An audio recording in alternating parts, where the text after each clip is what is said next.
Queridos amigos, buenas noches.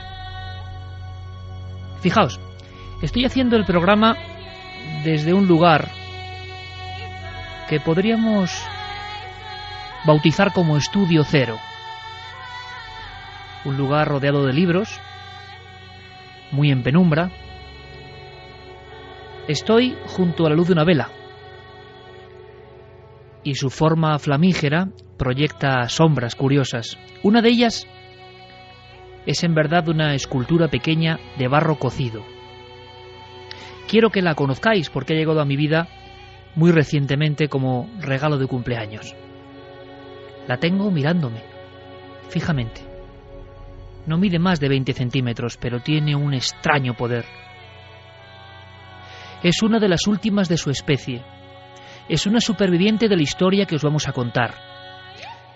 Es un tema que no es fácil, es complejo, merece la pena el esfuerzo, os lo aseguro, porque quizá estemos hablando de una de las primeras grandes conspiraciones de la historia.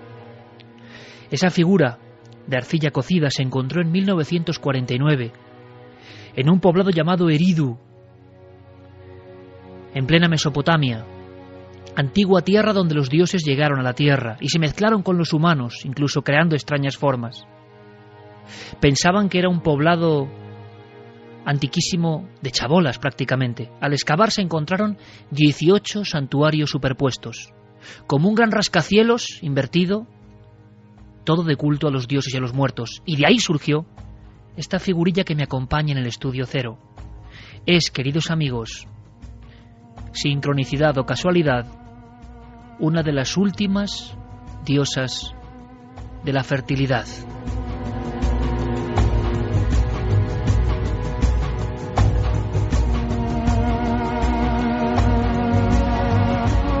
Y llegó hasta mis manos en una caja de regalo. De inmediato me topé con sus ojos redondos, su cara de ave quizás, picuda, afilada. Se sujeta a los senos, unos senos que apenas se vislumbran por el paso y la pátina del tiempo. El ombligo también muy marcado, como si se hubiese desconectado de un mundo lejano. Las piernas anchas, las caderas voluptuosas. Es una diosa madre. Y cuentan que precisamente en el 3er milenio antes de Cristo, porque amigos, esta figurilla que tengo a mi lado junto al micrófono de la cadena SER tiene 5000 años y nos contempla y nos analiza y nos cuenta, nos quiere contar su historia y yo intento escucharla. Es una de las últimas diosas madre. Justo a partir de esa franja de tiempo, todo se vino abajo. Veníamos de milenios de dominio de las diosas madre. Culto a las mujeres que son capaces de dar a luz. Culto a las mujeres que son capaces de crear el milagro de la vida. Durante milenios estuvimos bailando al son de su danza. ¿Qué pasó en el 3er milenio? Para que a partir de ese instante todos imaginemos un dios controlador, masculino, poderoso. ¿Qué pasó para que todas las religiones monoteístas, todas las religiones del libro, hayan apartado a la mujer? ¿Qué pasó con todo aquel mundo que desapareció?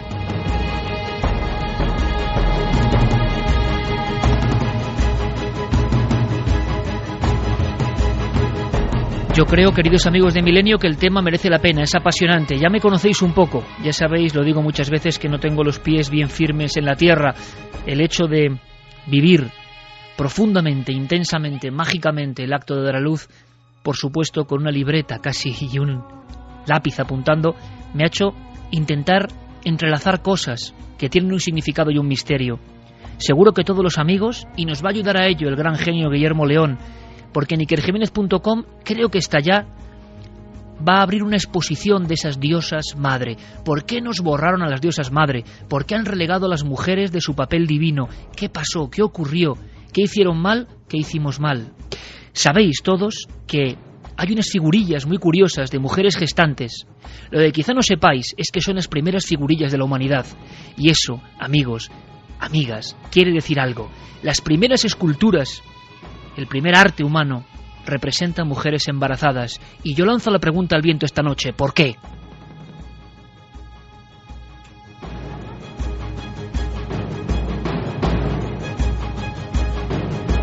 Seguro que en los libros del colegio, los que os intereséis por el arte, habéis visto esas figuras redondeadas, grandes senos, casi siempre sin rostro, sin cara.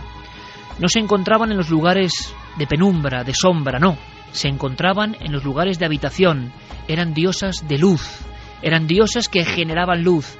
Eran diosas que seguramente representaban ese acto tremendo, terrible y sagrado al mismo tiempo, de esa mujer dando a luz en la cueva, junto a la antorcha, junto al chamán, junto al guerrero. ¿Cómo podían ver los seres antiguos ese momento sublime? Quizá por eso, al principio del tiempo, Dios fue mujer.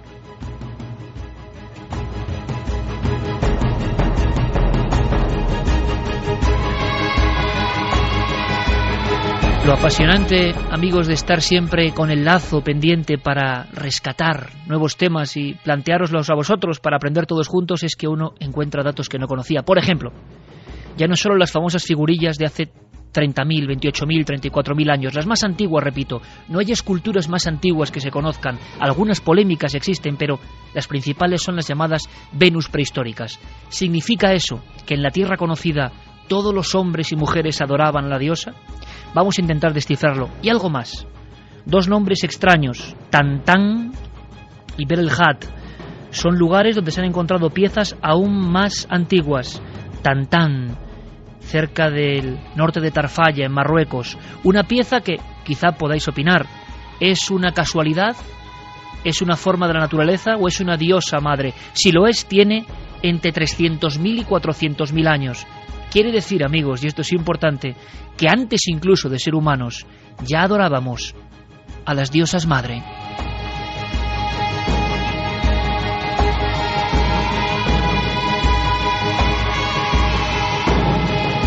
Y a la mismísima sombra del monte Hermón, en Berejat Ram, en los altos del Golán, se encuentra en 1981 un equipo de arqueólogos, se encuentra otra figura con la misma polémica. Parece una mujer, senos grandes, sin cara, ese código extraño de la antigüedad. Pero la polémica, muchos no quieren admitirlo. ¿Será solo casualidad, erosión, o es que está ahí la primera pieza? 280.000 años antes del ser humano, antes del Homo sapiens sapiens, estas figuras. Tenemos amigos de excepción, como siempre, tenemos una encuesta, tenemos muchos más temas, pero quiero que escuchéis a un hombre, Pepe Rodríguez, bien conocido de todos los amantes del misterio, el auténtico especialista en sectas español, porque hizo un libro en 1999 bien raro. Lo llamó ¿Por qué Dios nació mujer? O Dios nació mujer en su última edición. Dios nació mujer. ¿Por qué? ¿Por qué se atrevió de alguna forma a poner este titular tan importante? ¿Qué opinaba? Le escuchamos. Pues porque la primera concepción que tuvimos los humanos de un ser que gestiona toda la realidad fue femenina. Es un concepto relativamente reciente que nació cuando adquirimos el pensamiento lógico-verbal hace unos 30.000 años más o menos, y las primeras estatuillas con representaciones femeninas, de diosas femeninas, de madres de la naturaleza femeninas, es de esa edad, de hace entre 30.000, 25.000 años, y el concepto de una divinidad masculina es infinitamente más reciente. Hubo sin duda, un gran cambio, una gran decadencia, cambió el mundo, rotó el eje de lo femenino a lo masculino, porque hemos salido perdiendo, el mundo sería diferente.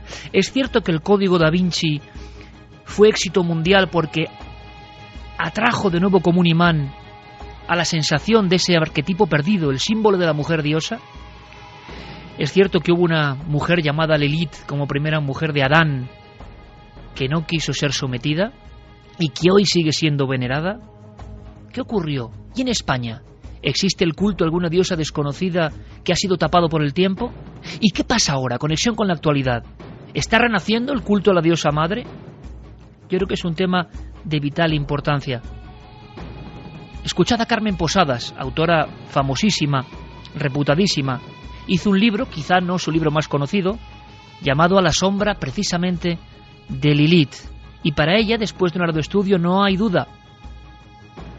El Dios como hombre existió mucho después. El hombre, por naturaleza, supo que Dios era mujer.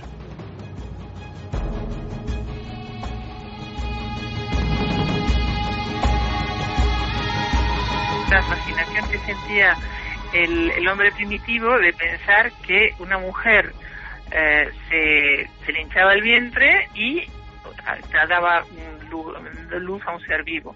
Ellos no podían, de ninguna manera podían saber que la concepción, o sea, el acto sexual estaba directamente relacionado con esta posibilidad de la mujer de dar luz, ¿no? Y durante mucho tiempo, pues las Venus estas del Paleolítico, pues eran mujeres embarazadas porque nosotros éramos diosas y dábamos luz a seres vivos.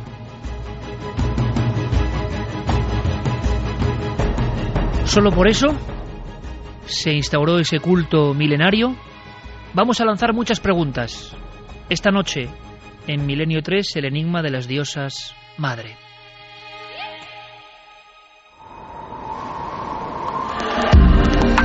Nunca antes habías estado tan cerca de lo desconocido. Milenio 3. Cadena Ser.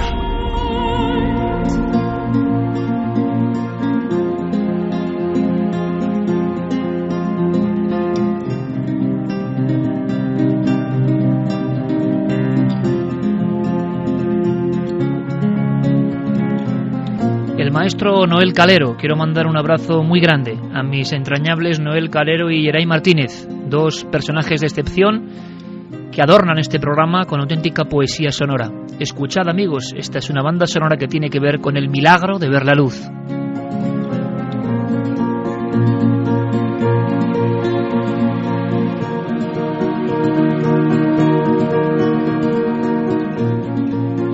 Y sobre ese milagro vamos a ahondar. Lo primero, una encuesta que está ya plasmada, creo que está ya en el estudio 1, conexión entre el estudio 0 y el estudio 1, perfecta coordinación.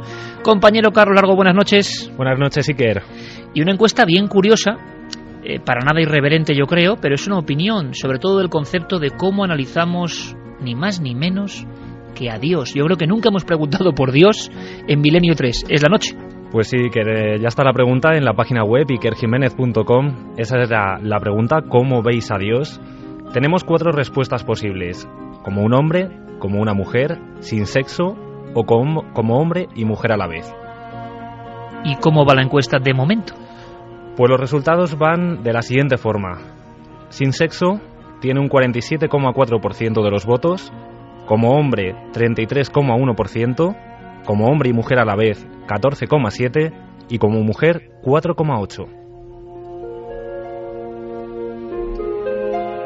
Bien curioso, digno de aprendizaje, sorprendente. ¿Ahí trabaja el cerebro, la idea preconcebida, o realmente estamos diciendo lo que pensamos cuando imaginamos a Dios? Cualquier Dios, el Dios que ustedes quieran. Abrimos vías de contacto desde ya, Carlos, y yo no sé si la exposición sobre madres diosas está ya en la web.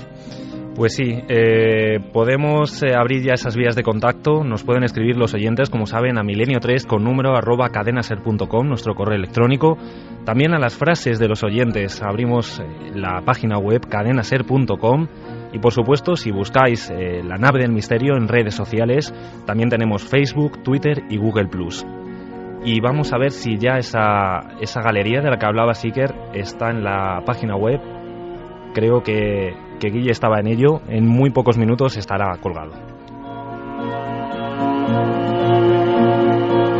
Porque, amigos, es muy interesante de verdad ver algunas de las figuras de ese primer culto. No hablamos de cualquier culto, hablamos del primero. El primero se fundamentó en algo. Vamos a analizarlo. Hay quien dice que está viendo un renacer. Enrique de Vicente, maestro y amigo, buenas noches. Buenas noches, Iker.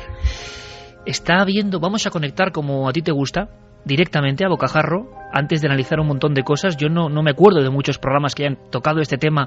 Aquí sí veo yo una gran conspiración, quizá. Pero tú crees, aunque sea como presentación, Enrique, brevemente, aunque todo el mundo te conoce desde luego, tu opinión sobre ¿estamos viviendo en ese renacer o es en un espejismo? ¿Se amputó todo de tal forma que es imposible que vuelva a sonreír esta figurilla de 5.000 años que tengo a mi lado? Pues hablamos de la conspiración de la ignorancia, eso es lo que yo diría. Me parece esencial que renazca lo que significa el culto de la diosa, lo que significa el arquetipo de lo femenino, como única esperanza a este mundo que está al borde del abismo. No lo digo yo, lo dicen los principales analistas junguianos, es decir, los principales estudiosos del inconsciente colectivo, de la psicología profunda, porque todo lo que significa lo femenino es el equilibrio que necesita nuestro mundo. Está identificado con la naturaleza, el respeto a la naturaleza, con el respeto a la parte más suave, más cooperativa, menos agresiva de nosotros mismos. Y hablabas al principio del programa, decías algo que empezó en el año 3100. Bien, lo que empezó en el año 3100 y termina ahora, según las escrituras védicas hindúes, fue el Kali Yuga, la Edad Oscura. La Edad Oscura, que está regida por una diosa, la diosa negra Kali, es lo que empezó entonces y lo que ahora está finalizando. Y también el quinto sol del calendario maya. Yo considero que ese es el periodo que corresponde a la dictadura del patriarcado, pero una dictadura natural, como una evolución de la conciencia que ahora llega a su fin. Pues primer aldabonazo de Enrique de Vicente, que desde hace más de 30 años está indagando en este asunto de el culto a la diosa, tan olvidado y que tuvo que ser tan importante. Y yo, desde hace 12 días, no hago sino preguntarme por cómo pudo impactar al hombre antiguo, sobre todo cuando no se sabía el asunto de por qué llegaba la nueva vida, ese acto tremendo, de un cuerpo humano surgía otro vivo. Aquello en aquel entorno de cuevas sagradas tenía que ser impresionante. Pero sabemos poco de estas figuras. Sabemos muy poco, incluso menos que de las pinturas rupestres. Son una anomalía. Por ejemplo, ¿sabíais que en toda la península ibérica, que es un lugar sagrado para el gran arte rupestre, no hay este tipo de diosas de la fertilidad, este tipo de Venus antiguas? ¿Por qué? ¿Qué pasó?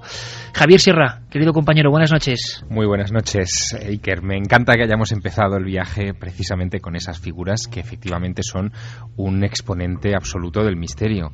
Es verdad, no hay en la península ibérica, las primeras figurillas se encuentran en los Pirineos y se extienden en un territorio de unos 3.000 kilómetros de largo hasta Vorónezh, que es la última latitud ya dentro de Rusia donde, en fin, se ven estas figuras, se encuentran estas figuras. Todas ellas además son muy peculiares. Tú decías antes de pasada, pero creo que es importante subrayarlo, que no tienen rostro, no hay un rostro visible, están o bien pulido o bien no se les ve. El significado, por tanto, de las estatuas para los investigadores todavía hoy es desconocido y se han recuperado unas 500 de la época paleolítica y unas 30.000 de la época neolítica. Siempre son rígidas, estáticas, contrastan muchísimo con los animales que se representan en ese mismo periodo de tiempo, que están en movimiento. Y luego hay una cosa también muy llamativa, y es que en el periodo en el que aparecen estas figuras, las masculinas apenas representan un 2% de las que han llegado hasta nosotros, un 2% frente a un 98% de representaciones femeninas. Ahí, desde luego, hay una clave importante. Una clave que queremos conocer y aportar con elementos nuevos para todos vosotros y que nos contéis vuestra opinión, por supuesto. Parece que hay un cambio importantísimo, lógico, natural, como decía Enrique de Vicente de alguna forma, por evolución o por pura y dura conspiración. El hecho de que la mujer hoy en día no acceda a un primer plano de lo sagrado, de lo divino, de lo religioso, ¿a qué se debe? ¿A qué demonios se debe?, dirán algunos. ¿Por qué? Alguien que da vida ha quedado como a un lado. ¿Es posible? Seguramente en el tiempo antiguo ocurrieron cosas de las que no tenemos ni la menor idea. Por ejemplo, hemos vuelto a preguntar a Pepe Rodríguez, convencido de que Dios nació mujer, en torno a ese apartamiento, a esa curiosa maniobra. Ese Dios masculino pequeñito que se había inventado un par de milenios antes fue creciendo en luchas míticas que están documentadas en distintos documentos, cuneiformes, por ejemplo, que se han encontrado y hablan de las batallas entre los dioses, y hay una batalla del dios masculino contra la diosa, la destrona, la desplaza, y a partir de entonces, y hablamos ya de entre el tercer milenio para acá, ya es el dios masculino el que domina, y es el hombre el que se apropia de todo y la mujer queda totalmente relegada.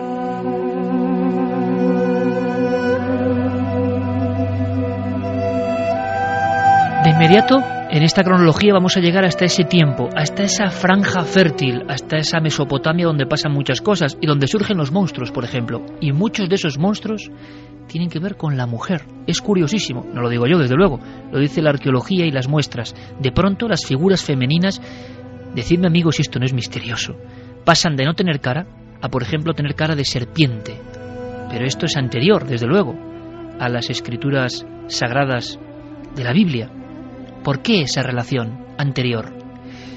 En Göbekli Tepe, en quizá el primer templo del mundo, hace unos 12.000 años, observamos serpientes que en las paredes labradas se dirigen hacia el suelo. Los arqueólogos no tenían duda. Serpiente, mujer, lugar de la mujer. Yo me pregunto, ¿por qué? ¿Por qué? Enrique, sabemos muy poco. Es más, en el mundo del misterio, en el que tú eres un maestro y en el que llevas muchas décadas, sabiendo lo que se cuece, lo que vende a nivel, te quiero decir, de Egipto, cátaros, templarios, Santo Grial, que también vamos a hablar un poco de eso, hay temas de enorme potencia. ¿Cómo es posible que el culto a la diosa madre y estas estatuillas, a este culto de la prehistoria, haya pasado sin pena ni gloria? Tampoco se sabe, tampoco se puede argumentar. Porque lo femenino ha sido aplastado y sigue estando aplastado. Por mucho que haya un movimiento feminista, ha habido 3 oleadas de feminismo, parece que la reivindicación feminista es casi convertirse en un igual del hombre, en lugar de reivindicar la naturaleza de lo femenino, dentro de la mujer y dentro del hombre, y también en la civilización. Vamos a ver, si hay algo implantado, todo lo que existe, y en este caso es una civilización patriarcal, machista, racionalista, regida por el hemisferio izquierdo del cerebro, que rige nuestro lado derecho. Esto se resiste a morir con uñas y dientes, está implantadísimo, y es lógico entonces que no haya interés, que uno dice la diosa, y vemos lo que responden las encuestas. Es algo que no nos entra en la cabeza, porque o no existe Dios, o Dios lo imaginamos como un señor con barbas.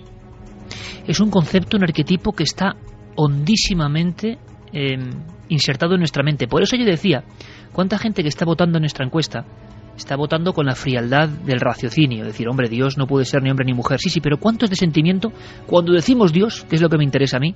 ¿Qué imagen le viene a la mente? Vamos a hacer una cosa. Atentos, por favor, porque hemos hablado con muchos especialistas. Yo creo que hoy desenterramos un tema maravilloso. Luego vosotros, por favor, seguir investigando. De eso se trata. Ese es el juego, ese es el reto. Pero Ana Vázquez Ois, doctora en Historia de la Universidad de Madrid, toda una autoridad en la materia a nivel de prehistoria, nos habla de un detalle que yo comentaba, y sé que además Javier conoce muy bien la historia de los extraños grabados mesopotámicos. Parece, Javier, que me ha guiñado un ojo de repente aquí en el Estudio Cero la figurilla mesopotámica. Sí, ahora vamos a hablar de ti. Porque hay un momento, va pasando la evolución, pasamos de ese paleolítico que algunos han visto como un vergel, no debía ser así, tenía que haber mucho terror para ganarse la vida en aquel ambiente, pero con arte, con cuevas, y de pronto llegará el neolítico. Es decir, el ser humano empieza a sembrar. Alguien les ha dado rudimentos para sembrar. Se convierten en sedentarios, ya no son recolectores. Las mujeres se quedan haciendo ciertas labores. De repente hay un escalafón que ha cambiado. Parece que en ese preciso instante va a variar la historia de las diosas. Serán convertidas en algo casi prohibido. Antes de hablar de esto, por favor, escuchemos a Ana Vázquez Ois, mirando estas figurillas de arcilla de unos 20 centímetros que se han encontrado en auténticos templos. Se da cuenta del cambio. En cierto momento de la historia, en cierto estrato de la historia y del tiempo, hay un cambio. De pronto, las diosas que eran benevolentes, las diosas que daban luz, las diosas que alumbraban el mundo, se convierten en otra cosa. En un momento determinado, cuando la sociedad es patriarcal, por ejemplo, en el área de lo que son las culturas cananeas, son totalmente femeninas, y en cambio lo que conocemos ya, por ejemplo, a través del Antiguo Testamento, es la primacía del dios masculino que está sobre la diosa femenina. Y entonces a esa divinidad femenina es muy curioso porque se la convierte en monstruosa. y mirando en los catálogos, lo he hecho durante varios días, mirando en los viejos libros que ahora mismo me observan, Sumer, Mesopotamia, los misterios de la arqueología de toda esa zona, nos damos cuenta de ese elemento. Algo ha cambiado y aparece la serpiente, una y otra vez. Santiago Camacho, compañero, buenas noches. Buenas noches, Iker.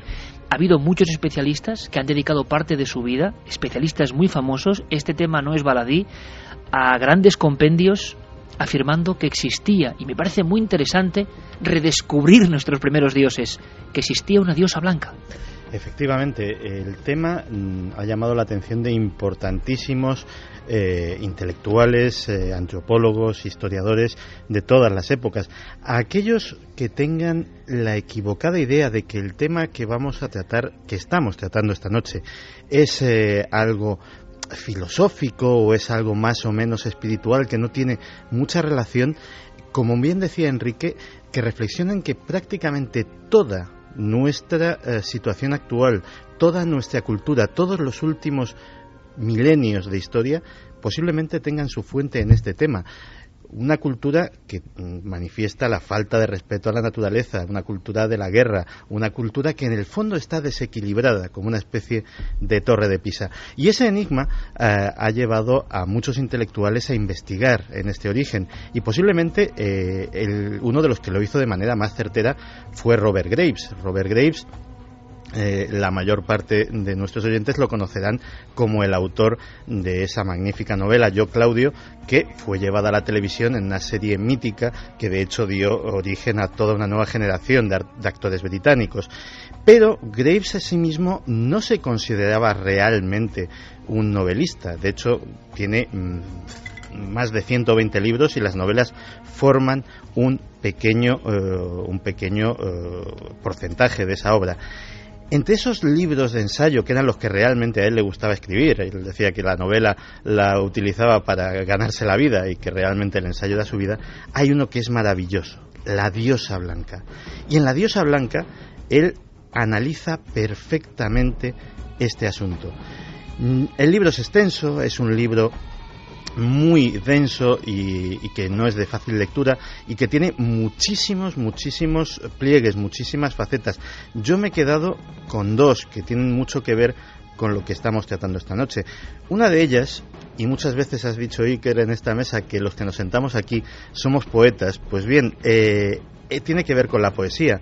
Para Graves, no solamente la poesía, sino prácticamente todas las manifestaciones artísticas del mundo antiguo son en realidad, en su origen, culto religioso a la diosa entendida como musa, a la diosa que esa potencia generadora, el artista, el poeta, se transfiguraba, intentaba absorberla y convertirse él también en generador. Tú fíjate lo que hubiese cambiado la humanidad si esa esencia creadora hubiese sido permanente y hubiese sido vista de esta manera. Pero también Graves se centra en que la diosa no es solamente la diosa madre, que es su manifestación más conocida, sino que en realidad es un ser trino, es casi una santísima trinidad de la diosa que tiene tres aspectos fundamentales. El primer aspecto es el de la Virgen no entendida como la Virgen María cristiana, sino como la Diana cazadora, como la jovencita que genera deseo pero es inalcanzable, pero también como una deidad que en la naturaleza, en el entorno natural, da la muerte, como la cazadora implacable, que sin embargo lo hace de una forma integrada completamente en la naturaleza. La segunda figura sería efectivamente la diosa madre, la generadora, la dadora de vida, la dadora de fecundidad y de prosperidad. Pero hay una tercera que también es interesante para lo misterioso, que es la bruja, la anciana sabia, que el cáliz de la vida lo convierte en caldero de bruja, en el cual está todo el conocimiento de lo oculto, de lo luminoso, de lo oscuro. Esa también es una esencia, y de ahí precisamente procede el símbolo que aparece en muchas ocasiones de las tres lunas, el cuarto creciente, la luna llena y el cuarto menguante, como símbolo de esas tres facetas de la figura de la diosa.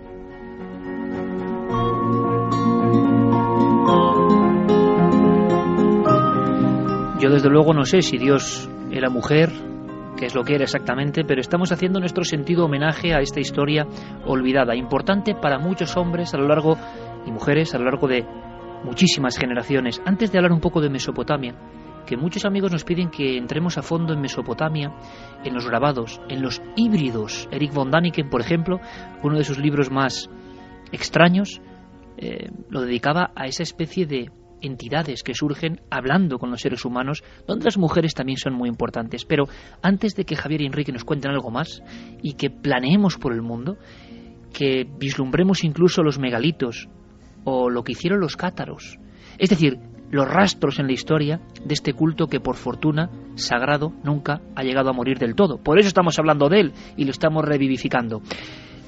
Carlos Largo, compañero, una sola cosa. ¿Cómo va la encuesta? Me interesa mucho la encuesta de hoy. Es muy importante, es muy punzante. Y si surgen ya, al menos a bote pronto, opiniones en los oyentes, ¿qué es lo primero que surge de ellos al tratar este tema? Pues de momento los datos siguen muy parecidos. En la encuesta de ikerjimenez.com, ¿cómo veis a Dios? Sin sexo gana con un 45,7, 31,9% para la respuesta como hombre, un 15,8% de los oyentes piensa que fue hombre y mujer a la vez y un 6,6% únicamente mujer. Vamos a, si te parece, Iker, a comentar esas primeras frases y primeros comentarios que llegaban a las vías de contacto, porque, por ejemplo, Joaquín Mateo decía: es difícil imaginarse cómo es Dios. Yo no me lo imagino de ninguna manera, puesto que creo que no existe. Chemari decía: había gran mortandad entre parturientas en aquella época. Las figurillas serían imágenes mágicas para que tengan un buen parto y no mueran.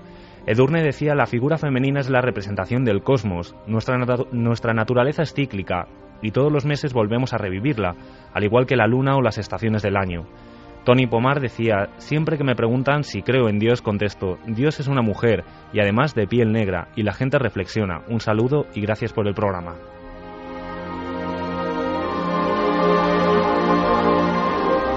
Algo debió ocurrir en ese tercer milenio que ahora miramos con nuestra lupa, porque la sumisión y el cambio se produjo así en la tierra como en el cielo.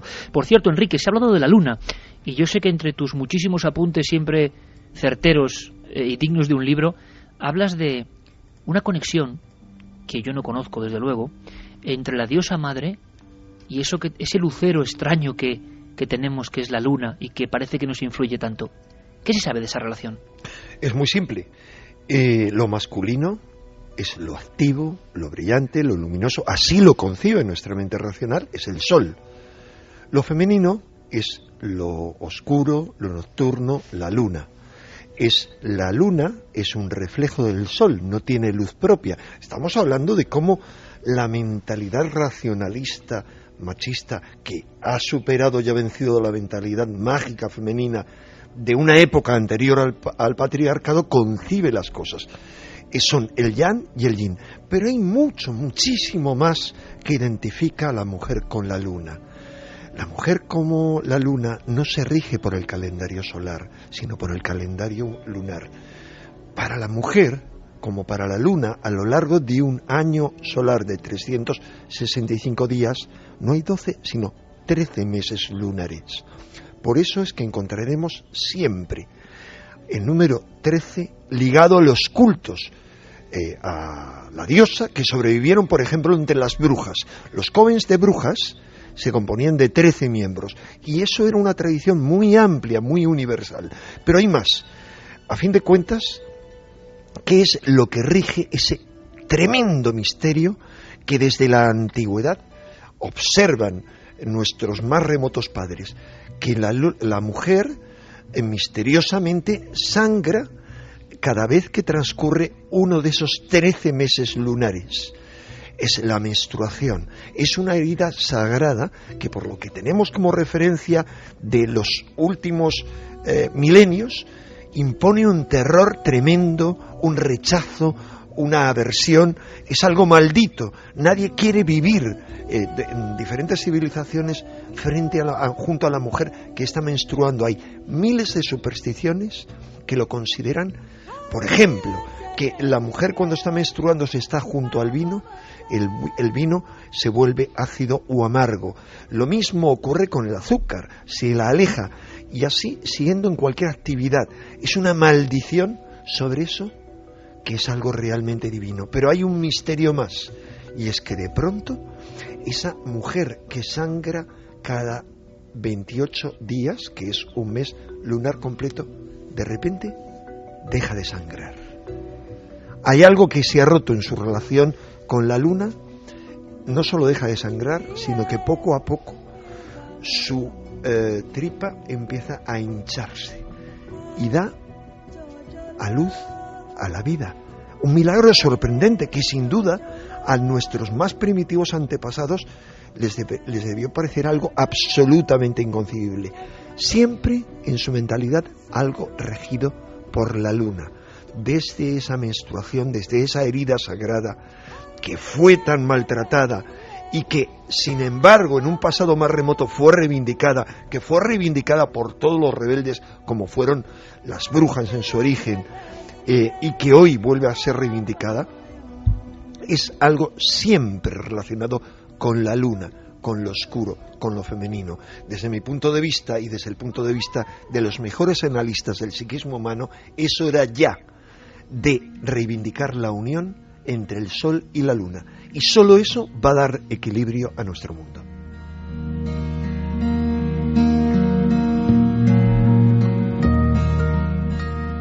Si vivíamos apaciblemente en ese mundo regido por la diosa, si durante por lo menos 30.000 años, eso a no ser que las extrañísimas figuras de Tantán u otros lugares, otros yacimientos sean reales, y son reales, estaríamos hablando de un culto que va mucho más allá en el tiempo.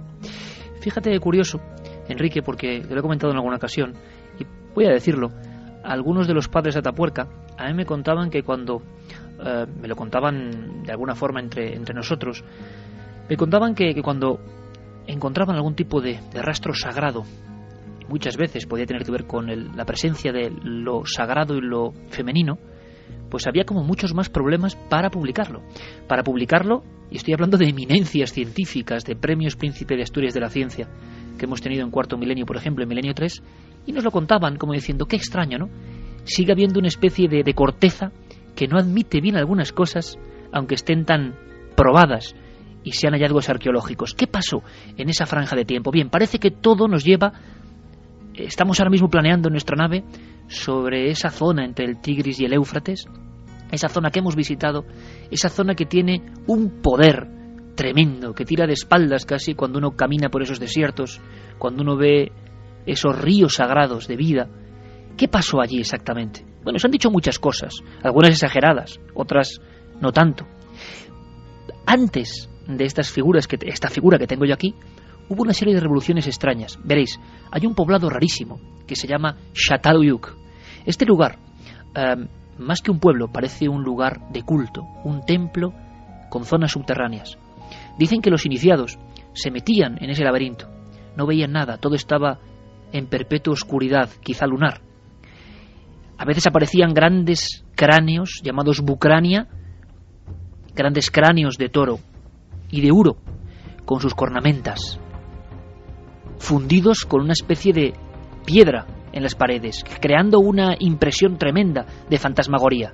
Al final de ese pasillo tremendo, que los iniciados recorrían con algún sentido que ya desconocemos, aparecía una figura tremenda, brutal, una de las más impresionantes diosas madre, la diosa madre de Çatalhöyük, una de las más antiguas y una de las que preside el último momento antes de que todo eso se derrumbe, se destruya y aparezca otra nueva versión. Pero es más, esa nueva versión irá complicándose en el tiempo, irán surgiendo cosas y, como ha dicho Enrique de Vicente, solo los apartados del sistema, solo los que siguen sus propios cultos, parece que mantienen viva la llama de ese culto a la diosa madre. Escuchamos, antes de que Javier Sierra nos cuente más cosas, a Gil Fuensanta, que es uno de los arqueólogos que ahora mismo está trabajando en esa zona, está trabajando en la zona curiosa donde tantas cosas para la cultura y la religión de todos los tiempos ocurrieron, la zona donde nace la escritura, ojo, la zona donde en parte nace la cultura. ¿Qué pasó exactamente allí? ¿Qué encontramos en ese laberinto sombrío de Çatalhöyük? ¿Por qué ahí está una de las últimas y más poderosas diosas madre, una de las últimas de su estirpe? Este culto se ha perpetuado a través de la historia de Oriente Próximo en diversas regiones. Esto es interesante desde la aparición del Neolítico, por lo menos, Y es curioso porque lo podemos ver en diversas culturas también calcolíticas, como la cultura jalaf, donde también aparecen estas estatuillas de mujeres, que parecen mujeres en avanzado estado de gestación, y con algunas pinturas en alguna de ellas que deben ser símbolos con algún significado que todavía no alcanzamos a conocer del todo. Y es curioso porque también es un periodo de poblados, pero algo pasa en el cuarto milenio antes de Cristo. En el cuarto milenio de antes de Cristo, que además de aparecer las ciudades, y que muchos ligamos históricamente a un periodo en el que han aparecido dos grandes diluvios en la región, inundaciones descomunales del Tigris y el Éufrates. Por otra parte, también parece que los clanes patriarcales o la religión patriarcal se transforma en la dominante, pero a pesar de transformarse en la dominante, no desaparecerá nunca el culto a la idea de la diosa madre.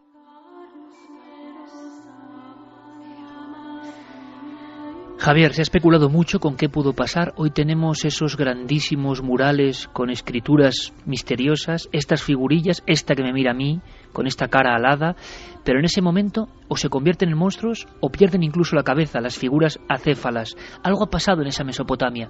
Alguien ha atacado a la primera diosa. Sí, alguien ha atacado a la primera diosa y habría que empezar a analizar por qué. Y yo creo que para encontrar respuestas a las razones de ese declive tenemos que viajar de nuevo a esa región en la que nos encontramos, al creciente fértil, un lugar donde también de alguna manera se gestan las historias que después aparecerán en la Biblia. No olvidemos que Abraham es de Ur, es decir, del actual Urfa, muy cerca, por cierto, como muy bien sabes, de todos estos lugares que estamos describiendo. Como Göbekli Tepe, y en esa zona comienzan a surgir una serie de historias muy, muy llamativas.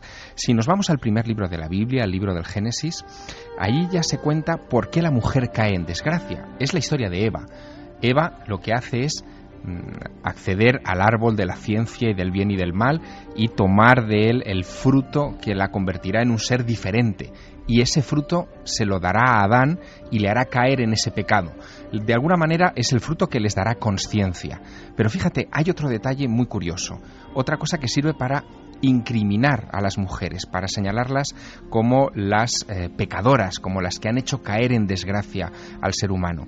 Y es algo que se cita también muy de pasada en el libro del Génesis, en el capítulo 6 del libro del Génesis, pero que veremos reflejado en muchos otros mitos del mundo antiguo, y es que la mujer en un momento determinado, la humana, se mezcla con los dioses. Hay una hibridación y de ahí surge una estirpe maldita, y esa estirpe maldita quizá es la que explicaría todas esas representaciones que antes tú mencionabas, Iker, de seres híbridos, mitad animales, mitad humanos, o con aspectos extrañísimos, que no solamente aparecen en Sumer. Y quiero recalcar y subrayar esto, es que esos seres híbridos, mitad humanos, mitad animales, aparecen ya en las cuevas prehistóricas más antiguas. ¿Recuerdas, Iker, el hechicero con astas de reno en la cueva de Arias de Les Trois Frères, de los tres frailes, o el hombre bisonte? Todo eso parece remitirnos a ese pecado, a esa hibridación, a ese mestizaje, a esa confusión con el ADN. Y permíteme, ya que estamos hablando de ADN, que introduzca un elemento que a mí me ha llamado mucho la atención en estas últimas 48 horas. Mencionabas el asunto del vínculo entre la mujer y la serpiente. Evidentemente aparece en el relato de Eva, es la serpiente la que le tienta, la que le transmite esa información, pero tú recuerdas también, y Enrique, que lo tengo delante también, recuerdan cómo, por ejemplo, en el mundo antiguo se representaba la medicina con esas dos serpientes entrelazadas, el caduceo hermético. El vínculo entre serpiente, salud, es muy, muy misterioso. De hecho, ese caduceo, esas dos serpientes entrelazadas, hoy nos recuerdan a la doble espiral del ADN, a la doble hélice del ADN. Pero en el mundo antiguo era imposible que nadie hubiera pensado en la doble hélice del ADN como algo vinculado con nuestros orígenes, con nuestra esencia. Bueno, hasta cierto punto. Déjame que te cuente un pequeño descubrimiento. El hombre que por primera vez formuló el asunto del ADN fue Francis Crick. Francis Crick descubrió este elemento en 1953. Francis Crick muere en julio de 2004 en Londres. Y a los pocos días de morir, la prensa británica publica una historia que yo me he encontrado en estas 48 horas que me parece alucinante. Resulta que Francis Crick reconocía en unas notas que cuando él descubre la espiral de ADN en los laboratorios Cavendish de Cambridge, lo había hecho bajo la influencia del LSD, de drogas alucinógenas, que de repente le liberaron de la manera racional de entender el mundo y comprendió cómo era la estructura. Y ahora mi pregunta, Iker, ¿y si en el mundo antiguo la ingestión de una manzana, es decir, de una sustancia que abre la conciencia, nos hubiera hecho diferentes y nos hubiera hecho ver las serpientes?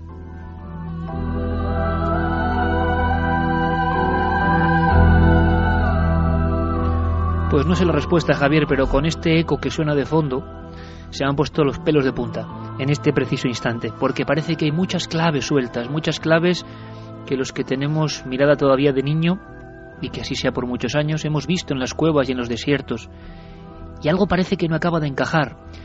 La visión puramente científica, fría, lógica, racionalista está muy bien, pero hay algo, le falta algo de alma, desde luego, algo no acaba de encajar, y nosotros simplemente lanzamos preguntas al viento. Por ejemplo, seguimos avanzando en la historia. Ahora vienen cosas bastante duras. En un momento dado, Antonio Piñero nos hablará de lo que dicen las Sagradas Escrituras, en concreto sobre las mujeres. Y cuando uno lo revisa, en el judaísmo, en el cristianismo, en el islam, también se le ponen los pelos de punta, pero de otra forma, hay que contarlo. Carmen Posadas nos va a hablar también de Lilith, ese personaje que yo no conocía bien y que es sorprendente. Para algunas feministas es como la mujer que no se dejó someter y le rinden culto. Por cierto que después, cuando continúe a partir de las 3 nuestro programa, un tema que no os podéis perder.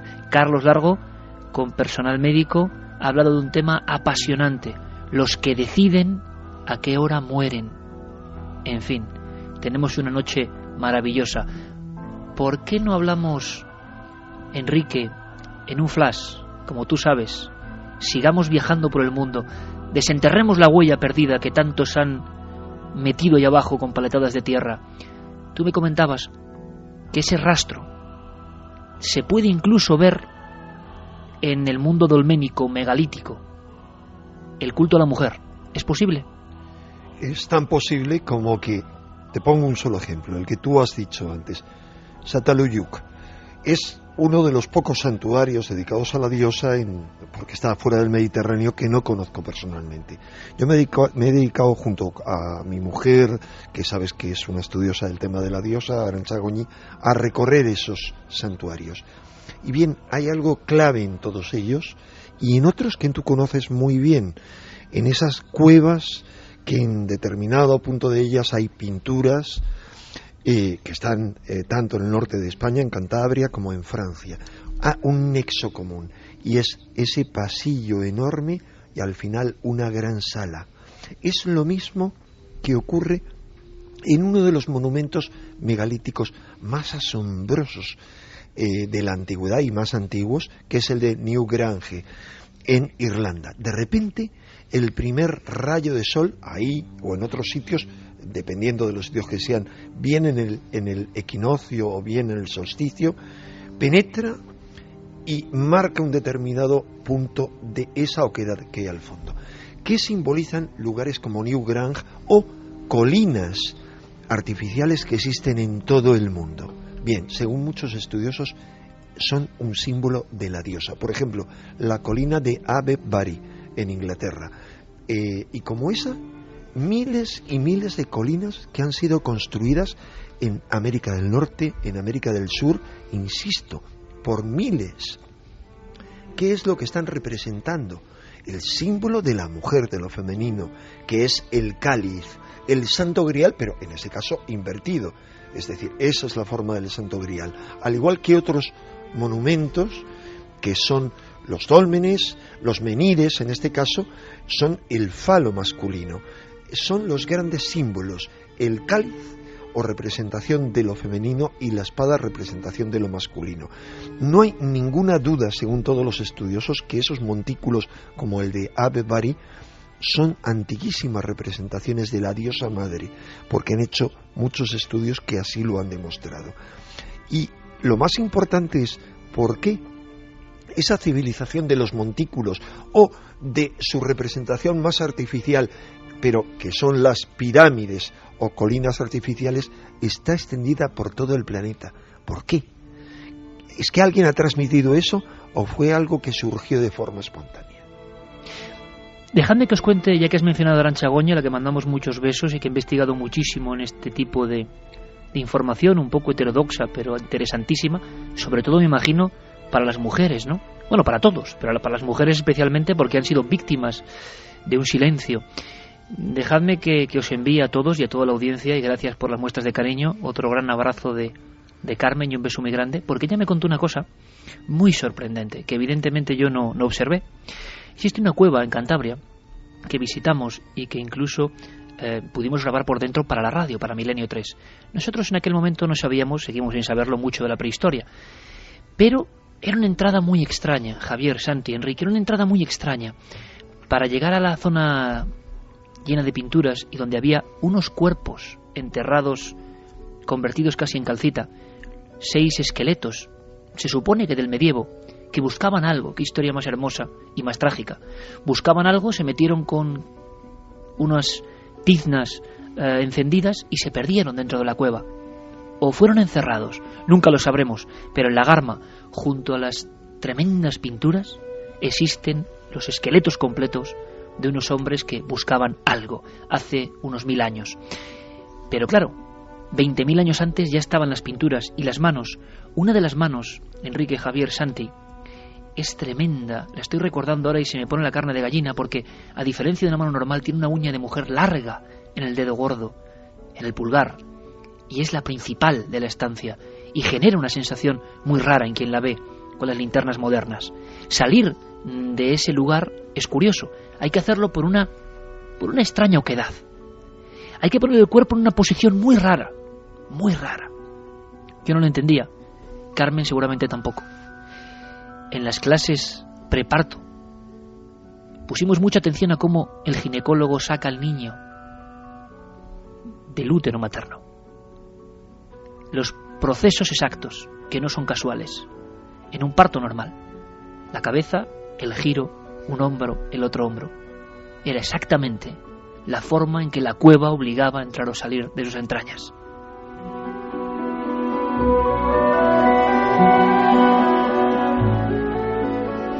Y por supuesto que vamos a hablar de ese enorme éxito, ese arquetipo, ese inconsciente colectivo que se removió con el Código da Vinci, que traía en el fondo la historia de la mujer divina. Pero por favor, escuchad de nuevo a Carmen Posadas, que nos habla de Lilith. Quiero saber algo más, aunque sean retazos. ¿Quién es esta revolucionaria? Carmen Posadas. Adán tuvo 2 mujeres, que la primera fue Lilith, una mujer libre que no quiso someterse a subordinarse al hombre, y que entonces Dios la castigó, la echó del paraíso y fue como se convirtió en una paria, ¿no? Y después Dios le dio una segunda compañera a Adán, que fue Eva, la mujer que la sacó de su costilla, por tanto la mujer sometida. Santi, Javier, Enrique, ¿estáis de acuerdo con esta versión curiosa y yo creo que no muy conocida para el gran público? A Lilith no se la conoce prácticamente porque en la Biblia solamente la cita Isaías muy de pasada y realmente no da ninguna información sobre ella. Tenemos que recurrir al Talmud y a otras tradiciones antiguas para encontrarla. Y claro, cuando nos la tropezamos, la historia que nos cuentan es muy sorprendente. Algunos dicen que es anterior al propio Adán, otros que fue una esposa previa de Adán, antes de que Adán se encontrase con Eva, y con la que concibió también una descendencia. En fin, hay muchas historias en torno a un personaje cuyo arquetipo Enrique también ha estudiado, claro. Bueno, y lo importante es que mucho antes en la Biblia Lilith aparece en todas las civilizaciones mesopotámicas. En la lista real de los reyes sumerios aparece ya como uno de los 4 grandes demonios, 2 de ellos masculinos y 2 femeninos, pero no demonios de la forma en que nosotros les concebimos, porque uno de ellos, uno de los compañeros de Lilith, se le considera el padre del gran héroe de Gilgamesh, que Javier conoce muy bien porque ha basado en él una de su última novela. ¿Qué ocurre? Lo que está representando Lilith, que se ha demonizado por parte del yavismo, es decir, por parte de la corriente que triunfó finalmente y dirigió el pueblo judío, es la parte salvaje, instintiva, sexual de la mujer, la parte cautivadora que nos embruja a los hombres, la parte que nos trastorna. Es la fémina que no tiene hijos, que reivindica su libertad, porque se la concibe así, maldita porque no puede tener hijos. Es esa otra parte oscura de la mujer que infunde profundo temor en el hombre y que las mujeres demasiado condicionadas por el patriarcado también temen permitir que se manifieste dentro de ellas mismas. Y sin embargo, dentro de las tradiciones talmúdicas a las que ha aludido Javier y cabalísticas judías, se dice que Lilith acabó convirtiéndose cuando cayó el templo, el segundo templo de Jerusalén en el año 70 después de Cristo, acabó convirtiéndose en la novia o la mujer del propio Yahvé.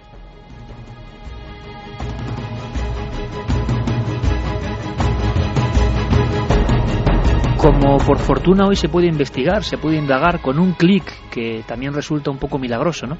Podemos tener de inmediato piezas del arte, documentos, archivos arqueológicos en cada una de nuestras casas, pues podrán ver nuestros amigos y amigas las representaciones que hay de Lilith, casi siempre pelirroja, y que la tradición cuenta que se alió con los demonios y que incluso luego era una figura recurrente en las visitas de íncubos, súcubos y toda esa fauna misteriosa y oscura. Es decir, fue demonizada por su libertad, por su arrojo. Lo que viene ahora sí que es potente, porque seguramente muchos hablamos de las Sagradas Escrituras y no las hemos repasado con el cuidado, por supuesto, del catedrático Antonio Piñero. Le pedíamos un esfuerzo que condensase en apenas minuto y medio. Creo que merece la pena, amigos, escuchad muy bien, porque está claro que cuando llegan las Sagradas Escrituras, esa ruptura, esa demonización, ese ataque a la mujer, lo que no había sido 40.000 años antes como mínimo, ya se está gestando, ya es una realidad. Y esa realidad se expresa con palabras muy duras, palabras sagradas, quizá, no lo sé, pero durísimas. Las escuchamos en boca del más indicado para contarlas, Antonio Piñero. Si yo en el judaísmo considero ya esencialmente a la mujer en la misma creación por parte de la divinidad un ser secundario, a mí me parece que más ofensivo que esto no lo hay. En el cristianismo, después del judaísmo, ocurre exactamente lo mismo, pero el cristianismo se diferencia del judaísmo en que recoge una cierta veta judía de una animadversión por la mujer que es espantosa. Tenemos un testamento de los 12 patriarcas, una obra judía, pero aceptada por los cristianos y solo por los cristianos casi como sagrada. Y dentro de los testamentos de los 12 patriarcas, el primero, el testamento de Rubén, que en torno a la mitad del testamento, hoy día sería el capítulo 3 y 4 y 5, tiene un ataque a las mujeres como yo no he visto jamás. Oh varón, huye de las mujeres porque son unas pérfidas, porque son unas malvadas, porque realmente, como no pueden nada contra ti, porque tienen menos fuerza, utilizan en todo momento el engaño y la seducción para hacer contigo lo que quieren. Y él, dentro del Islam, porque siempre tenemos que ver las tres religiones, pues yo diría que también es desde siempre en el sentido de que hay muchísimos textos en los que la mujer primero no tiene personalidad jurídica y encima además resulta que ese sometimiento llega a tal grado que se inculca la posibilidad de pegarle físicamente, cosa que no aparece de ninguna manera ni en el judaísmo ni en el cristianismo.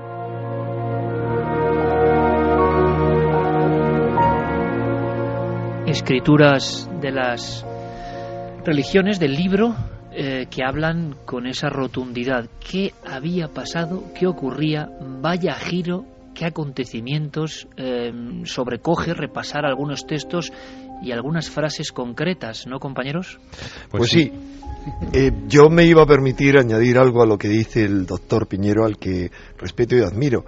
Y es que no ha hablado del gran libertador, del gran feminista, de ese hombre extraordinario que es Jesús el Cristo, que es el gran feminista en una época en la que la mujer, en esa época, en lo que llamamos hoy Israel, en Palestina, en Tierra Santa, la mujer era poco menos que un Kleenex. Vamos a ver, la mujer, una vez que estaba casada, no podía salir sola a la calle, no podía salir a la calle, sino a la sinagoga y acompañada por su marido. Y de repente, Jesús, ¿qué hace? Aparece rodeado por mujeres, sostenido, mantenido por mujeres, que eran las que pagaban al grupo, a la comunidad. Es un hombre que se le asocia su imagen de repente con una prostituta, que diría yo más bien que era una hetaira, una prostituta sagrada. Todo lo que tiene son palabras positivas para las mujeres. Todos sus actos están relacionados con mujeres. El tercer momento más importante de su vida, que es su crucifixión, abajo solo hay mujeres y Juan. Y en el momento más importante para cualquier creyente cristiano, que es el momento de su gloriosa resurrección, los testigos, según los diferentes evangelios, son o una mujer o 3 mujeres, ni un solo hombre. Ese es el mensaje de liberación, de luz de Jesús, que por supuesto tardaron muy poco sus seguidores triunfantes tras acallar a todos los disidentes, tras condenarles a muerte, tardaron muy poco en tergiversarlo y en volver al machismo más atroz.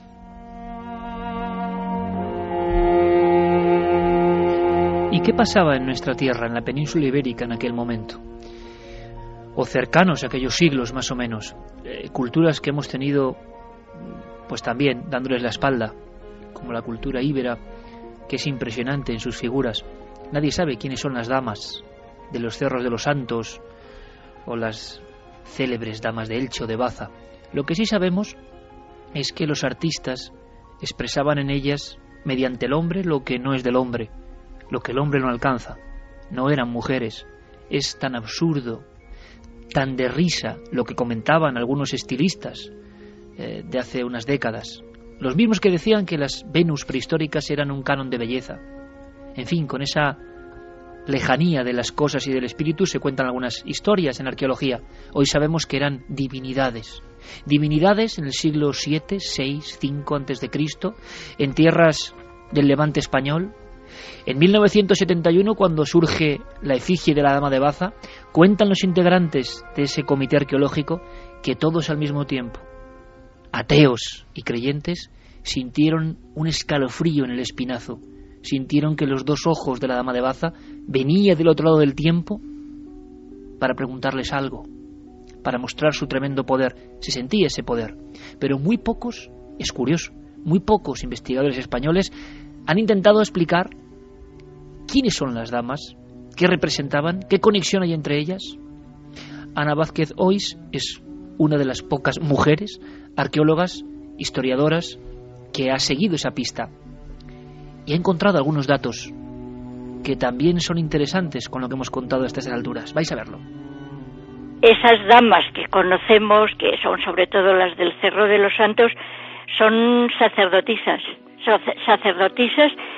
pero de tipos de divinidades que no conocemos, que yo sí interpreto como que había una divinidad femenina ligada con los cultos de las serpientes y la manipulación de las serpientes.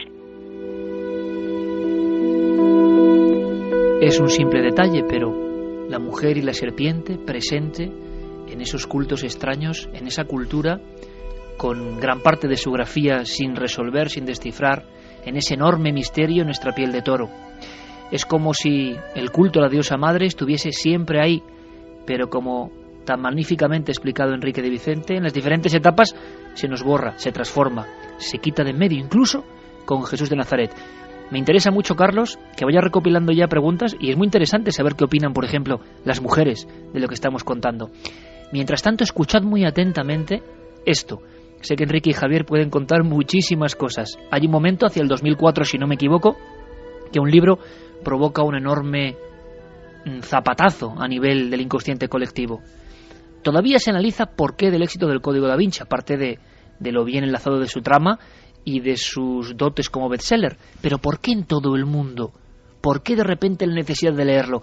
Puede que ya haya pasado, pero hay un fenómeno interesante que analizar 8 años después. Hay quien dice que se recuperaba esa diosa madre, esa mujer en la cúspide de la creencia sagrada. ¿Qué le pasó? Nadie lo sabe. María Magdalena vivió el resto de su vida escondida. Los zelotes siguieron persiguiéndola incluso después de su muerte, intentando destruir la prueba de su existencia. Pero siempre tuvo a su lado a sus caballeros, hombres valientes que juraron protegerla.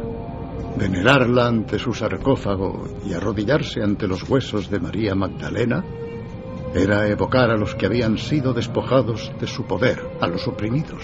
Al final, el priorato escondió sus restos y la prueba de su linaje tan bien que la mayoría creyó que su sarcófago, el Santo Grial, se perdió para siempre.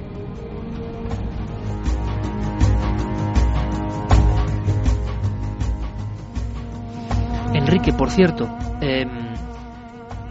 hay una especie como de corriente que indica, si me lo puedes contar muy breve para penetrar en lo que ha significado y por qué el Código da Vinci ha hecho renacer todo esto, si es que es así, que son los cátaros.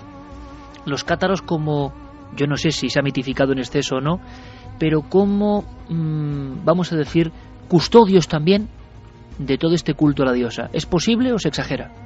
Vamos a ver, es que no son solamente los cátaros, es que hay una revolución en torno al año 1100 que recorre toda Europa y que es una reivindicación de lo femenino. No solo son los cátaros.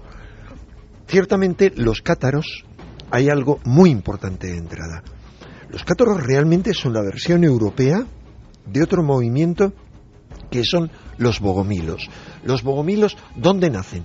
Nacen en la península balcánica. ¿Y qué significado tiene la península balcánica para la diosa? Todo. Esa es la vieja Europa donde la arqueóloga Marija Gimbutas sitúa la gran zona del culto a la diosa que fue luego derrocada por las invasiones de individuos que venían a caballo con la espada y con dioses padre, la invasión patriarcal. Y bien, curiosamente de esa zona consagrada a la diosa desde milenios, muchos milenios atrás, nace ese movimiento que en Europa es conocido como el catarismo y que iguala al hombre y a la mujer, que critica duramente a los sacerdotes que hay en esa zona del Languedoc del sur de Francia, que predican toda una serie de cosas y predican la castidad y sin embargo viven todos ellos amancebados con sus barraganas, es decir, con sus amantes. Los cátaros son los hombres puros.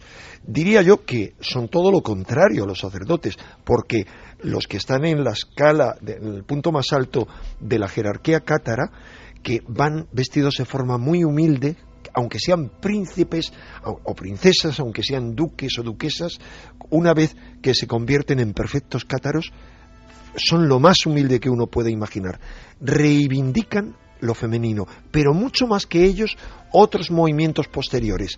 No olvidemos que los templarios están dedicados a la advocación de Nuestra Señora y que quien los dedica a eso es San Bernardo, que es el primero que canta a Nuestra Señora, que todas las antiguas catedrales, y esto forma parte de un movimiento de toda una serie de familia, de toda una serie de amigos que gestan un movimiento tremendo que va a cambiar la historia. Todas las antiguas catedrales están dedicadas a Nuestra Señora, que es un término ambiguo, que muchos han dicho puede referirse tanto a la Virgen como a María Magdalena. ¿Tiene esto alguna base? Sí. Tiene toda la base para esa época. ¿Por qué? Porque María Magdalena, que era casi una desconocida, de repente, a partir del año 1100, empieza a tener miles de iglesias dedicadas a ella, a su nombre. Es el santo que más iglesias, digo santo, no vírgenes, más iglesias tiene dedicadas en esa época, que van desde Alemania hasta Cataluña, y que encontramos en Cataluña algunas realmente con historias muy sorprendentes, en Tarragona, con imágenes muy sorprendentes, posteriores, por supuesto, de una María Magdalena que aparece embarazada. Hay esa conspiración a favor de lo femenino se perpetúa con el Santo Grial, que no es sino el símbolo de la feminidad, y con el amor cortés, el amor a la dama, que los trovadores cantan. La dama es la señora, es la divinidad, es un amor puro. Ahí es donde nace, en toda esa época, es donde nace, y eso está demostrado, el concepto moderno que tenemos del amor. No existía antes. Esa es su cuna.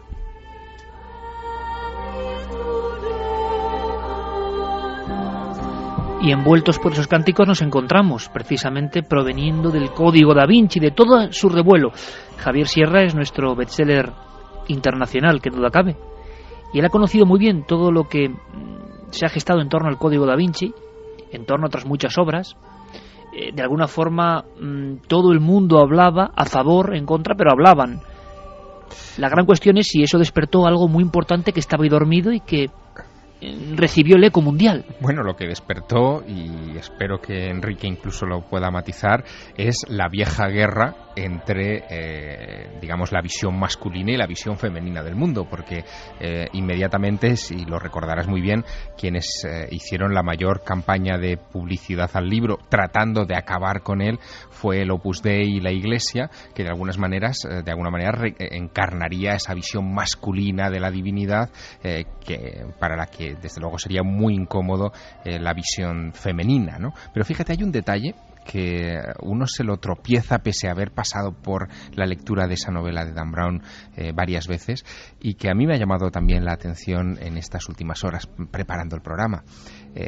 Recordaréis que el Código da Vinci empieza con un asesinato en el Louvre del conservador del museo, que se llama Jacques Saunier.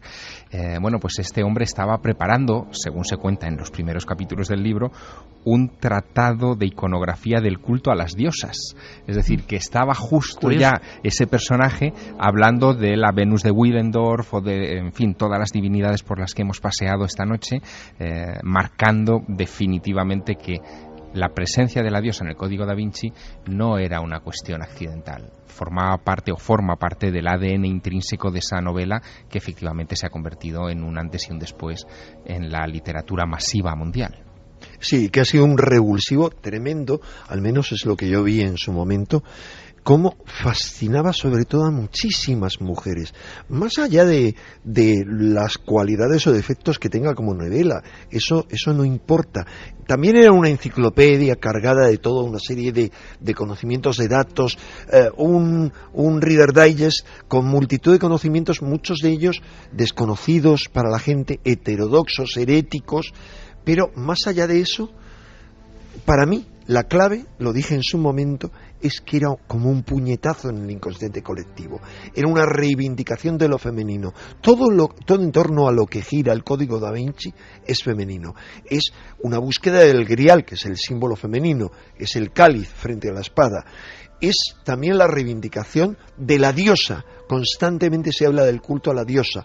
Es la reivindicación de María Magdalena como figura más importante del cristianismo después de Jesús. Y en esto no está errado, en el sentido de que se sabe que a finales del siglo I, más bien a principios del siglo II, hay una referencia ya de padres de la Iglesia que atacan a la llamada iglesia de María Magdalena. Es decir, existía una iglesia de María Magdalena que fue destruida a sangre y fuego.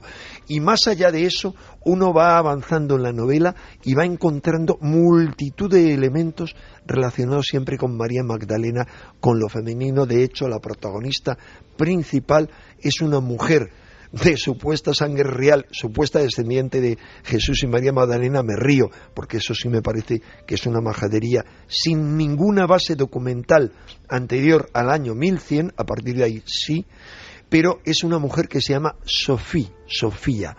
¿Y qué es Sofía?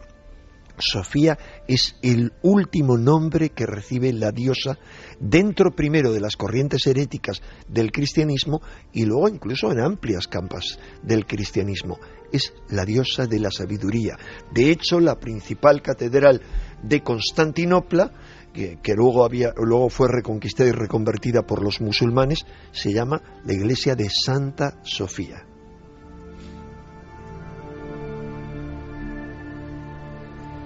¿Qué estará pensando nuestro público? ¿Qué preguntas están ahí ya alineadas con críticas. Ha habido algunas cosas, por ejemplo, lo que decía Antonio Piñero, de verdad, sobrecogía el alma, yo creo, pienso. Pero, ¿qué pensáis vosotros? Esa siempre es la clave de este programa, y ahora iremos a lo actual. ¿Qué pasa hoy? Quizá la marea del Código da Vinci ha reabierto heridas o ha sembrado de luz nuevos caminos para ese culto a la diosa. Carlos, por favor, una retahíla con las opiniones y la encuesta. Pues Iker, la encuesta de ikerjiménez.com, esa pregunta, ¿cómo veis a Dios? Vamos a ver los resultados tal y como van ahora. Un 44% opina que es sin sexo, el 33,6% opina como hombre, el 15,2% como hombre y mujer a la vez y el 7,2% como mujer. Tremendo, ¿eh? Tremendo el resultado. Ahora me dirán mis amigos qué opinan de ese resultado. Vamos con preguntas. Nuestras vías de contacto, milenio3@cadenaser.com, la página web cadenaser.com y las redes sociales, La Nave del Misterio en Facebook, Twitter y Google+. Por ejemplo, hablabas de comentarios de oyentes femeninas del programa. Anaís Pascual nos mandaba un mensaje que nos decía: ese culto ancestral a la deidad femenina estuvo muy arraigada en culturas como las andinas, ahora tan en boga como los mayas, como con la Pachamama o los Panateneas griegas o nuestra bicha de Balazote. ¿Qué razón tiene el amigo Enrique de Vicente? Natalia Puyol nos decía: una película estupenda sobre la transición del culto a la diosa hacia el patriarcado es Mist of Avalon, Nieblas de Avalon. Felicidades por el programa. Nati Parra nos decía: no sé si será hombre o mujer, pero por lo que nos han inculcado de pequeños siempre hablan de él, por lo que nos han hecho creer que es hombre. Encarni de Lucena: en algunos pueblos andaluces, cuando se hacía la matanza del cerdo, la mujer que menstruaba no podía estar presente, porque se decía que echaba a perder la carne. Mía: el nacimiento de un bebé es la forma en la que la madre naturaleza nos concede otra oportunidad a la tierra. Susana nos decía: hola Iker y tripulantes, acabo de darme cuenta de un detalle bonito que quería compartir con vosotros. ¿Os habéis dado cuenta de que las palabras vida, existencia y creación son femeninas? Pues desde luego nuestra audiencia siempre hila muy fino. Ahora vamos con más mensajes, Carlos, pero fijaos, tengo el recorte, bueno, sé que a Enrique no le sorprenderá, tengo el libro de Diosas de la Antigua Europa aquí en la mesa del Estudio Cero, precisamente tocándolo, de María Gimbutas, donde todas esas formas arcaicas de las culturas Vince y las culturas del Báltico impresionan. Son lo más parecido, sinceramente, a la imagen que tenemos de los extraterrestres, pero sinceramente, ojos almendrados, nariz prominente, cráneo abombado, pero luego senos y esas características femeninas. Noticia de hace unas semanas, la primera imagen arqueológica de un parto.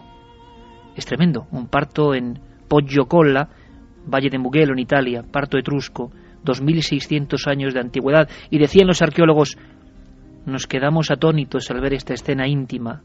Debe ser la representación más antigua de un parto en el arte occidental. Ahora el misterio es quién es ella y quién es ese niño o niña que asoma la cabeza, que mira al mundo. Hace 2600 años, el parto más antiguo se ha descubierto precisamente en estos días.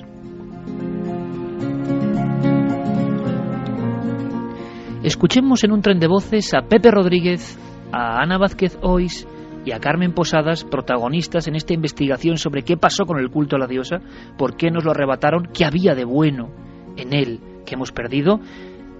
Y les hemos preguntado por la actualidad, si todo esto que está pasando, si toda esta época que estamos viviendo, si esta crisis quizá tremenda, servirá para abrir los ojos hacia ese culto perdido, hacia lo que significa la visión, la intuición, la vibración especial de la mujer que desde luego los hombres, creo, sinceramente, no tenemos.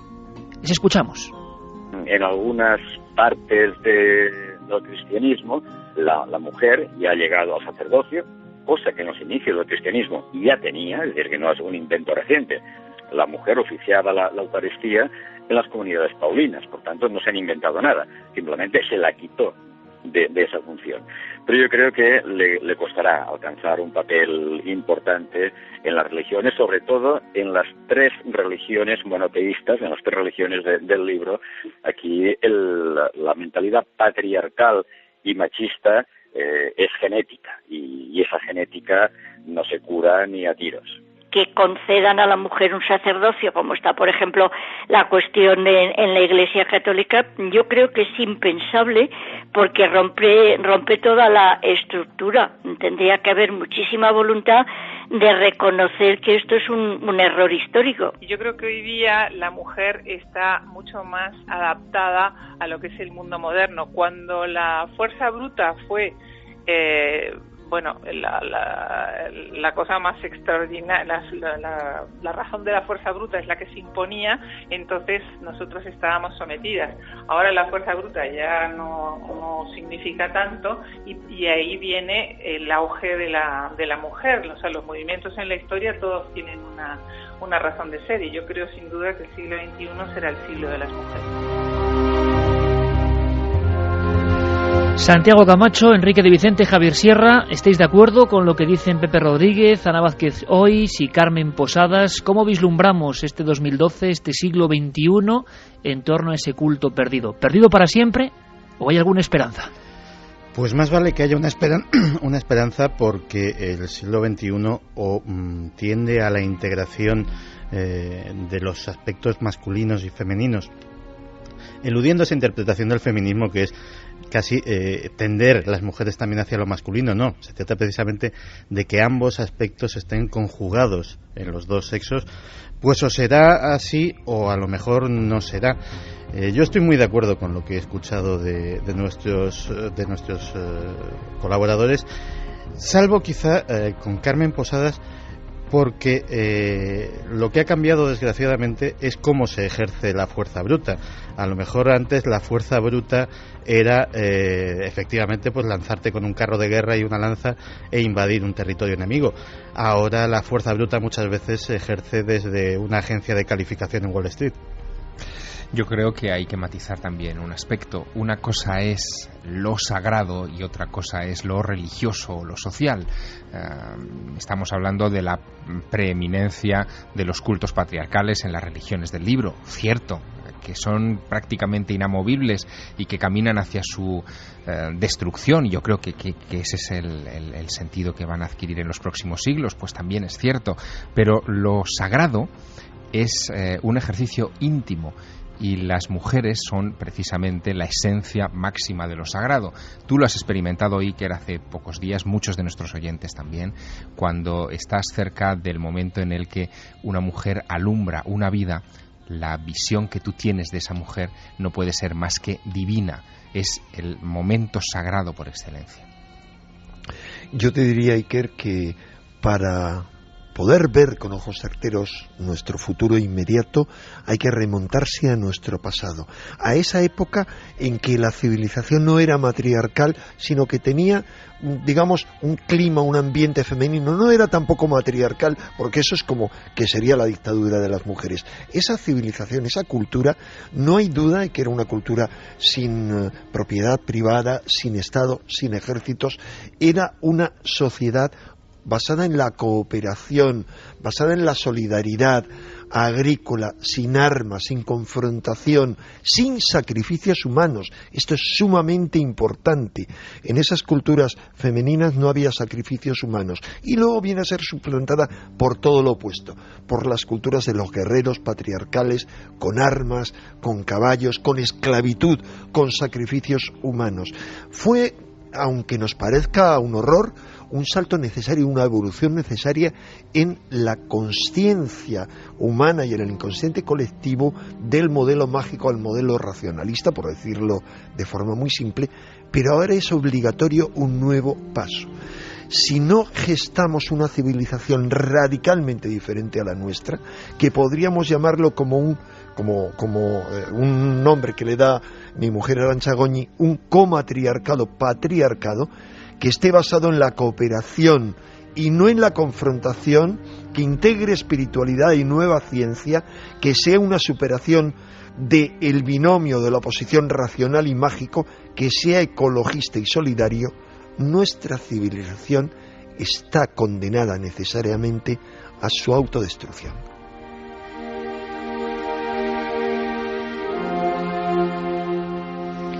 Estamos ya, parece mentira, en pleno 2012 y hablamos de un asunto muy antiguo, tan viejo casi como el tiempo.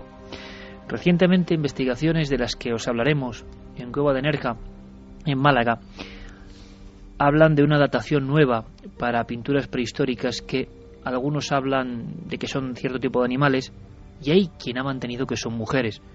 De momento, esto es otro aldabonazo tremendo, sabemos que son, por las últimas dataciones, las pinturas más antiguas de todos los tiempos, 43.000 años. Seguramente la historia nos irá dando sorpresas nuevas. Los cultos, lo sagrado, lo espiritual, eso que algunos quieren arrancar de la visión fría y científica, está presente desde el latido de la humanidad, desde el inicio quizá de la vida. Yo quería terminar este dossier, luego vamos con muchísimas más cosas, volviendo a observar a la luz de la llama a la vieja, a la arcaica efigie de la diosa madre. Yo tengo la impresión, evidentemente por eso, por el claroscuro y el juego de sombras chinescas de la vela que está ahora presidiendo el estudio cero donde me encuentro, en esta especie de exilio amable, yo veo que de alguna forma hace sus gestos. Me impresiona estar junto a una figura que ha tenido que ver muchas cosas con sus ojos redondos y sin pupila. Tiene una sonrisa, esta de las que aún tenía cara. Después aparecieron ya los rostros monstruosos, una sonrisa y un vientre abultado donde se guarda el milagro prodigioso de la vida, ese milagro luminoso, ese milagro que alumbra el mundo. Decía André Malraux, el famoso intelectual francés, prologando una enciclopedia sobre Sumer, hablando sin tapujos de los misterios, decía, hablando de estas figurillas: puedo imaginar el sentimiento que dieron lugar estas formas en quienes las descubrieron. No eran estatuas, eran realmente apariciones de otro mundo.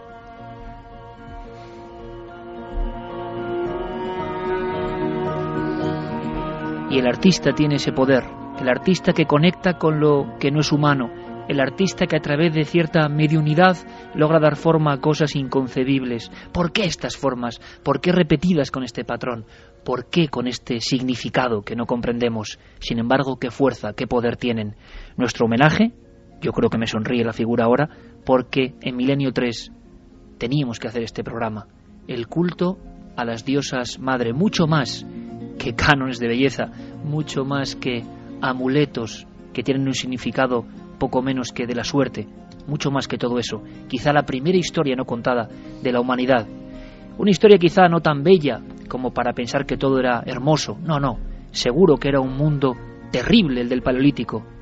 Decía el maestro Félix Rodríguez de la Fuente, a quien yo quiero recordar en el 2012 de forma simbólica, decía este hombre entusiasta que algo pasó entre el paraíso del Paleolítico y el Neolítico. Algo ocurrió. Como ha dicho muy bien, apuntando finamente Enrique de Vicente, surgen los sacrificios. Los dioses ya no es la naturaleza, los dioses ya no es ese movimiento maravilloso de la madre tierra, son dioses sombríos, son dioses que piden pago. Y ahí cambió el mundo. Habrá que seguir investigando. Enrique de Vicente, maestro, gracias por estos apuntes, gracias por desempolvar el viejo libro de la historia no contada y gracias por hacerlo en Milenio 3. Hasta la próxima. Hasta la próxima y gracias a ti, Iker, por atreverte a tratar este tema tan denostado y tan olvidado. Gracias, hasta la próxima. De la diosa. Gracias, maestro. Noel Calero, el otro maestro, pero el del sonido, que pone esta música maravillosa de Alan Parsons. Eso significa que Santiago Camacho y Javier Sierra hacen guardia, por supuesto, y están con nosotros.